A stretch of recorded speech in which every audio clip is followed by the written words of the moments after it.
This question is question 25 from the GATE 2019 EC paper, where we are given the frequency of the signal clock CLK as 12 kHz and are asked to find the signal of Q2 knowing that.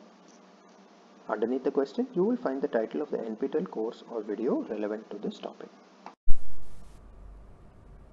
So in this question, we are given this sequential circuit, right? And we are asked to find out what is this state output going to oscillate at if the clock is oscillating at 12 kHz, right? So as with any sequential circuit problem, the first step is to analyze what the next state equations are.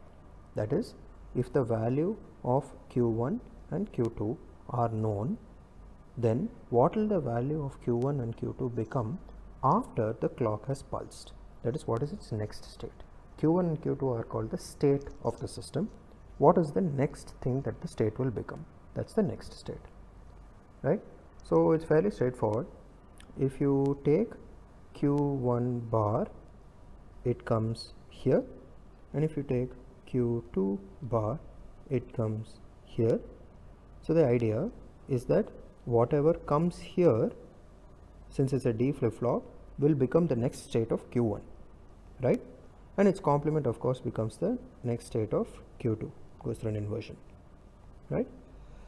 So the next state, Q1 dash, is the AND of these two. And similarly, you can see that Q2 dash, right? Q1 is directly connected to D2. So Q2 dash, that is the next state of Q2, will be whatever was Q1 in the previous state. So that's just Q1, right? So these are the next state equations. Based on the next state equations, we'll form the state transition table. So the idea is that you're supposed to interpret it as, if this is the current state, after the clock hits, this is where it will go, right?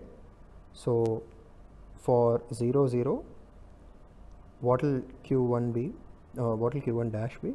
Q1 dash will be 0 bar into 0 bar and 0 bar, right, which is 1, and Q2 bar will simply be, Q2 dash will be 0, right?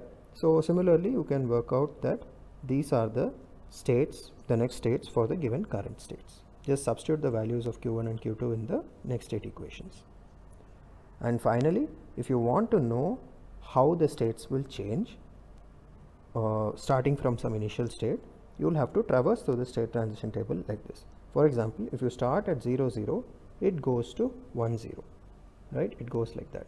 If you go to 1 0, it goes to 0 1, which is over here, and then it goes back to 0 0, right? So it's evident that actually, if you don't start at 1 1, right, it will never go into 1 1. And if somehow you were to start at 1 1, you will go to 0 1, right? If you start at 1 1, you will go to 0 1, and then after that you will go to 0 0, and then the cycle just repeats as before, right?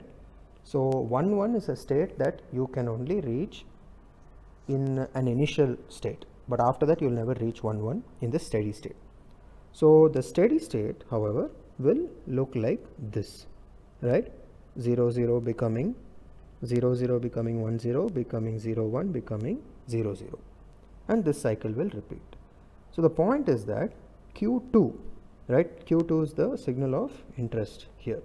Q2, which is the second bit, is going through, so it's 0 0 1 and then 0, right?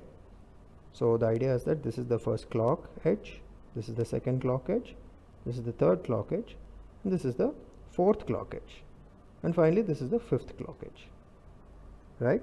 So so if you were to look at it like this, this is Q2 becoming 0, staying 0, becoming 1, right,